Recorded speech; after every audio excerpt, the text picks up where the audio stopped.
What can you guys expect in addition to interviews? For those people not interested, I apologize. It's a personal interest of mine. As I've said before, it's sort of the label on the channel. Uncle Costas does not get it, but I'm sorry, Uncle Costas. Thanks for watching, buddy. Horsepower related stuff. I love cars, as everybody knows. I love racing, and the title of this episode, "The Fat Man Came to Town," is talking about around Christmas time. The car, to refresh everyone's recollection, the 1983 911 SC convertible has been at a mechanic in the area waiting for the engine to be removed because it needs a top end rebuild, more than likely. Head studs broken, hadn't been running great. I was using the car fairly frequently. I started messing with the car mechanically, improving certain things, and lo and behold, high miles car, driver, it requires maintenance, So this gentleman seems like a really, really good guy, but he's like me in the mechanic world. He picks and chooses who he wants to work for, the types of cars he wants to work on, and he takes his time. So it's been there for a few months, and I went to him a couple weeks before Christmas. The weather was changing. The car never really sat outside since I've owned it. The convertible top isn't the most watertight. Needs to be redone at some point in time. And I just said to him, I'm like, dude, what's up? So we kept getting like, next week, I swear, next week. I'm just getting finished through this job next week. And I'm like, all right, I'm not a high pressure guy. I employ people like I want to be employed, and I defer to their expertise like I want my expertise to be deferred to.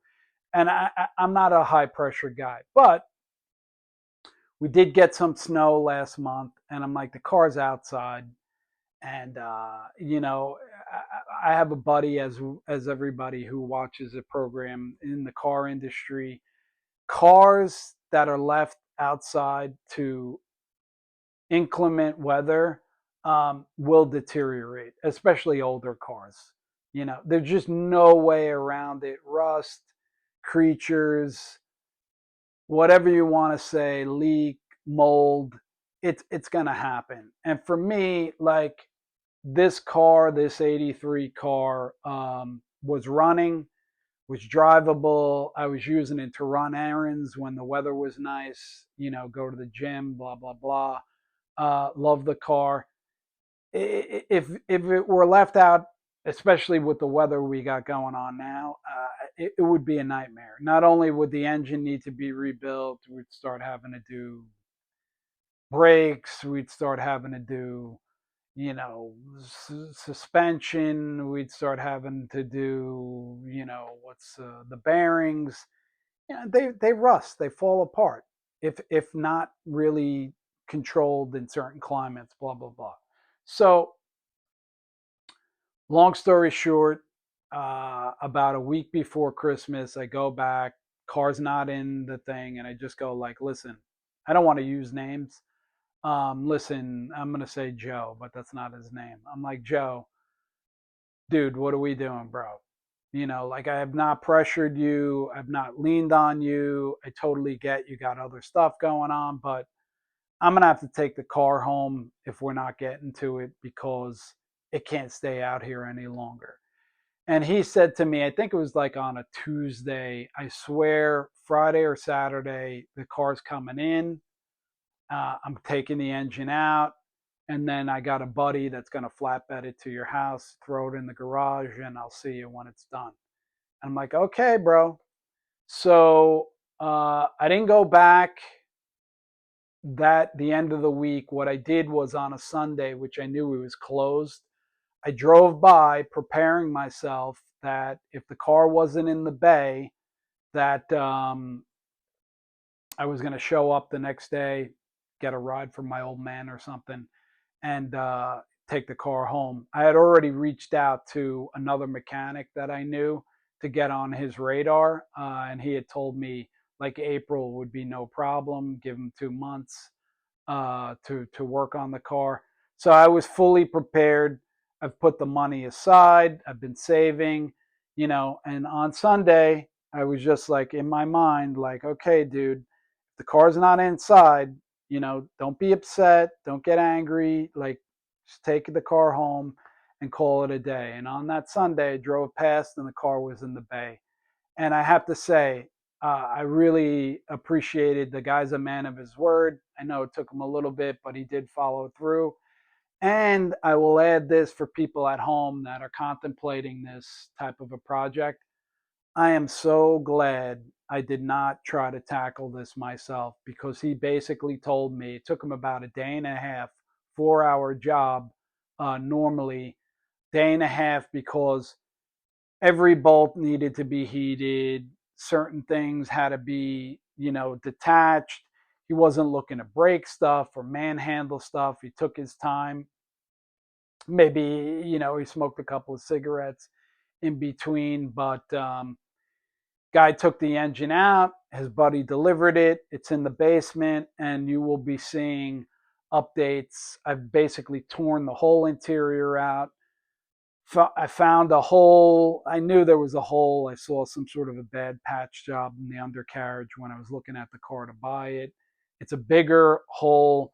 Amazing to me. Somebody ran over like a road sign or something, and it basically went through the bottom of the car into maybe the rocker panel, like old school, how you would open a soda can or like a tuna fish can. It's amazing, because had it gone up, it would have impaled the driver, like a medieval impalement. So these are the things you could expect, and that's about it. Oh, wait a minute. That's right. That's right. Yeah, the foot stuff. Yeah, yeah. All right, let's talk about the foot stuff that you could expect. Here's my issue for Sarah and little Briggsy out there with the foot stuff. First and foremost, people hire me to do a job. They expect my full attention, and I give it to them. I am very anal. People can call me a grouch. People can call me moody. People can call me whatever. But they can't question when I show up to do your horse or horses, I'm doing a job. I am fully committed to making sure that I do the best job possible, because when I walk away, if it's not good, A, you're going to hear about it, and B, it's going to bother me more than anybody else, because I owned horses. I got into this business, because I was curious about it and I wanted to do a good job. And I worked for some of the top people, Seamus Brady being one of them, and learned just, to dot every I, cross every T. Part of the problem with this social media initiative is setting up cameras, focusing, a horse moving. Did we get that shot? Did we do this? Did we do that? It's not a one man operation. I would need to go and hire people, or a person to come with me and film stuff and go back and edit and blah, blah, blah, blah, blah. Anybody that's out there that's doing this social media thing, my hat's off to you. It requires a lot of time, a lot of energy, a lot of effort. If you care about the product that you're putting out there to the world, which I do, I don't know if it comes across that way. I hope that it does. So that's one issue, and it's an issue, a bridge that we'll cross at another point in time in the future, for sure. What I plan to do this year, for subscribers, please like and subscribe. If you're not already, please encourage others to like and subscribe. Some of the materials that I do for Edinburgh, lecture materials, things about negative palmar and plantar angles connected to phalangeal alignment, hoof mechanism, uh, how that the mechanisms impacted by shoeing, how shoes impact horses' movement, biodynamics, some of our interventions, and how the capsule distorts. It distorts as a result of interaction with forces, the horse's mass, its conformation, its height, interaction with forces, but it also distorts as a result of what we do. And some of what we do is positive. Some of what we do could possibly be negative. How our handedness, it's been studied, affects right handed, left handed, affects how the foot grows. It also affects how the foot grows for horses because horses have handedness, horses have laterality, which impacts their growth. So, for sure, two, maybe three, 10, 15-minute lectures, PowerPoint, take some slides. Some of the stuff I already do for the university, I'll put up there for sure. I'll put together some novel stuff. I think it'll be interesting. Hopefully, get some views. Video wise, like coming along with me, I have some two interesting cases. I'll have Eric put up some photos. One is a chronic laminitis in an older pony, geriatric pony. And again, circling back to why I haven't done it, customers and clients being comfortable with information about their horses being released. I think people become super sensitive, justifiably so. Really running it past the different clients, their willingness to share this information. So, recently, Laminitic Pony being done by severely laminitic. Insofar as the chronic, the foot's just been allowed to distort. And again, you'll see radiographs in such a way that now changes need to be made. And in fact, because the foot's been allowed to rotate so much, and although it hasn't come through the sole, because of the pull or the rigidity of the deep flexor tendon, things that result as a result, things that occur as a result of laminitis. The coffin bone, because it's not bearing weight properly, the vets were looking at the radiographs saying stuff like they could see where the coffin bone starts to lose some of its form. And I can't think of the word off the top of my head, but there's modeling and remodeling that goes on with the bone. So the bones actually change as a result of not properly bearing weight, which is supposed to. So I'm involved in that, and that really required a trim.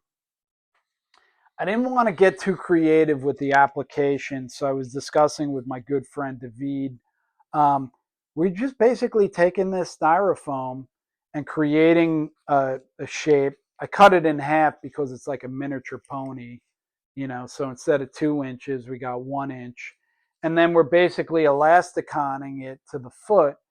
And the trim, coupled with basically providing the pony with a certain amount of support and then allowing the foot to crush that styrofoam however it wants to, it's worked. They're telling me that it's gone from just being stuck in its enclosure because of the discomfort and walking around to coming out of the enclosure and walking around. Biggest problem is the elasticon in these types of conditions. How long does it stay on? The owner doesn't seem to be too put off by like changing it on a fairly frequent basis or rewrapping it. I think she made it like a week. But then it crushes it and then you put a new piece. I'd like to come up with something that would be a little bit more permanent and again, protecting my IP. I won't get into too much detail, but I'm like rolling around that idea. Another interesting case I'll share is I took over for a farrier. They wanted to make some changes. And again, this happens with clients. Like it happens with me, you know, whether it be the cost, whether it be people not wanting to deal with me, whether it be I've decided I don't want to travel anymore, which for some I've shared, I think before. The reason why I'm here in January is after 25 years, I just got tired of going to Wellington. And I got to tell you, at this stage in my life, especially navigating school and stuff like that, and how intensive it is, I like being home. You know, it doesn't bother me. You know, and it might be a temporary stay insofar as like not going back to Florida, or maybe it becomes permanent. I had some clients, you know, asking me. It really needed to be a bigger number to make it worth my while. My goal is like really to get into the lecturing, the teaching, the clinics, some consulting, you know, the day to day being in the field. You know, I would do it for the right client or clients, right barn. But right now, I'm enjoying doing this type of stuff. So the other horse, and again, these are horses that had I had somebody in place, had the clients been willing to do it, uh, quarter crack resulted as a doing glue-ons. The foot had migrated.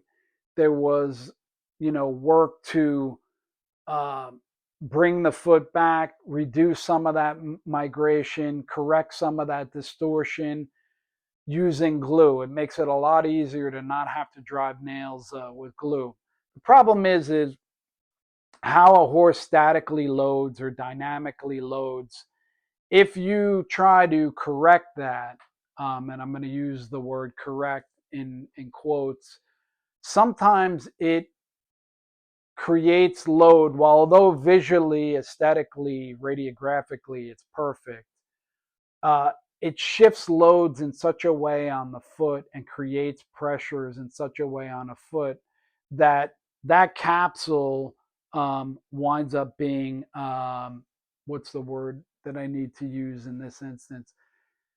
The capsule winds up being compromised, and the compromise is something's got to give, and that give is the wall blows out and you get a crack. And this horse did get a medial crack, and I didn't know it was there. I don't think anybody knew it was there. It had started uh, underneath the Equilux, and when we removed all the Equilux, lo and behold, it's there. So I've been managing that, and actually with, you know, a good static balance of the foot, allowing that foot and those heels and that uh, mechanism to operate without sort of controlling them with glue, uh, the horse is actually doing pretty well. The crack's growing out, and again, went to Florida. I have a good buddy of mine that's taken over for the winter because it just wasn't really worth it for me to go down. Um, and they report that they're pretty happy and the horse is doing well. So I came up with a formula of floating and support of the foot that's worked on some other horses that seem to work on this horse. So that type of stuff we could expect. Here's what I'll say to you, and thanks for hanging in there. This long dissertation is, I would say, regular posts on YouTube, probably once a month. We'll pick a date off the top of my head. I'm going to say 30th. I'll have like a long form video, 10, 15 minutes, 20 minutes max. Maybe break it up into a couple different parts. That'll go up there. And in between, just random, when the opportunity presents itself, when I've been able to collect some interesting video or pictures, I'll put some random shorts up there, put some stuff on Instagram and TikTok that hopefully encourages people to the YouTube channel. So Very long story short, people, sorry. Thanks for hanging in there. Please like and subscribe. Any comments, shoot them up there. I mean, yeah, I might get annoyed if you say something about the intro, but other than that, I mean, anything constructive, be constructive. I mean, don't be a jerk, and that's about it. Stay tuned. Thanks for watching. See you next time. Bye bye.